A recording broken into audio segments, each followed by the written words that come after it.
আসসালামু আলাইকুম।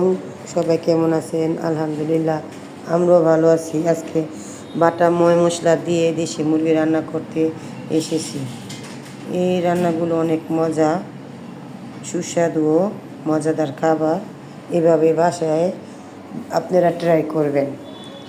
রান্নার প্রস্তুত নেওয়া যাক। এখানে আমি কড়াই বসিয়েছি। কড়াইয়ের ভিতরে পরিমাণ মতন তেল দিয়েছি, গোটা মশলা দিয়েছি, দারচিনি, এলাচি, তেজপাতা। নেড়ে চেড়ে একটু ভাজা করে নিয়েছি। তারপরে আমি পরিমাণ মতন পেঁয়াজ দিয়েছি। পেঁয়াজ দেওয়ার পরে পরিমাণ মতন কাঁচামরিচ দিয়েছি। দিয়ে এগুলো একসাথে নাড়াচাড়া করে নিয়ে ভেজে নেব। ভেজে নেওয়ার পরে সুন্দর করে লাল লাল হলে এখানে আমি 2টা টমেটো কেটে দিব। টমেটোগুলো দিয়ে আবার সুন্দর করে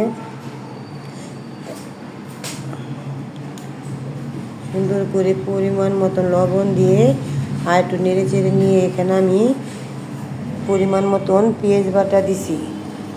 এখানে আমি 3 চামচ পেঁয়াজ বাটা দিছি। পেঁয়াজ বাটা দেওয়ার পরে আমি এখানে 2 চামচ, 2.5 চামচ আদা বাটা, 2.5 চামচ রসুন বাটা, দুটোটা এক সমান মেপে দিয়েছি। দেওয়ার পরে সুন্দর করে ভাজা ভাজা করে নিয়েছি। ভাজা ভাজা করার পরে এখানে আমি দারচিনি, এলাচি, জৈত্রী, জয়ফল যা ছিল সব একসাথে মিশিয়ে বেটে একসাথে সব দিয়েছি। তারপর সুন্দর করে কষিয়ে নিয়েছি। কষিয়ে নেওয়ার পরে এখানে আমি জিরা বাটা দিয়েছি। সুন্দর করে জিরা বাটা দিয়েছি। দিয়ে এগুলা সুন্দর করে নেড়ে চেড়ে কষিয়ে নিয়েছি। কি সুন্দরভাবে কষা হওয়ার পরে এখানে বাদাম বাটা, মরিচ বাটা আর হলুদ বাটা দিয়েছি পরিমাণ মতন। আপনার ও বাসায় যে যতটুকু রান্না ততটুকু পরিমাণ মতো দিবেন। আমার এখানে 2টা দেশি মুরগি, তার জন্য আমি দিয়েছি পরিমাণ মতন। দেওয়ার পরে সুন্দর করে নেড়ে চেড়ে সুন্দর করে কষিয়ে নিয়েছি। কষিয়ে নেওয়ার পরে ভালো করে ধুয়ে মুরগিগুলো বেছে নিয়ে এখানে আমি মশলার সাথে মিশিয়ে নিয়েছি।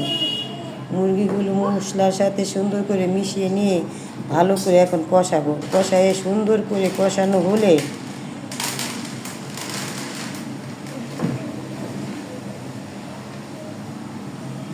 নেড়ে চেড়ে কিছুক্ষণ কষাইছি। সুন্দরভাবে কষানোর পরে সরা দিয়ে ঢেকে রেখেছি। 20 মিনিট ঢাকার পরে আবার উঠিয়ে আবার একটু নেড়ে চেড়ে সুন্দর করে দিয়েছি। দেশি মুরগি একটু সময় লাগে দেশি মুরগিটা রান্না করলে। তারপরে নেড়ে চেড়ে সুন্দর করে নেওয়ার পরে এখানে আমি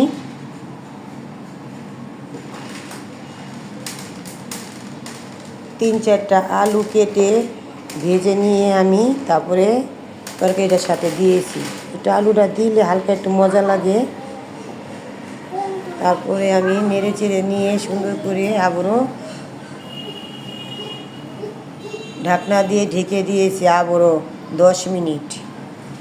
10 মিনিট পরে রান্না করার পরে আবার উঠিয়ে আবার নেড়ে চেড়ে দেওয়ার পরে আমি এখানে পরিমাণ মতন গরম পানি ঢেলে দিয়েছি। গরম পানি দেওয়ার পর এখানে আমি আবার একটু রান্না করে নিয়েছি। রান্না প্রায় হয়ে গেছে কাছাকাছি। আপনারা বাসায় অবশ্যই এভাবে ট্রাই করবেন। এইভাবে বাটা মশলা দিয়ে দেশি মুরগি রান্না অনেক মজা হয়। আমি আজকে সব বাটা মশলা দিয়ে আজকে রান্না করেছি, অনেক মজা হয়েছে। আমি পোলাওর সাথে খেয়েছিলাম।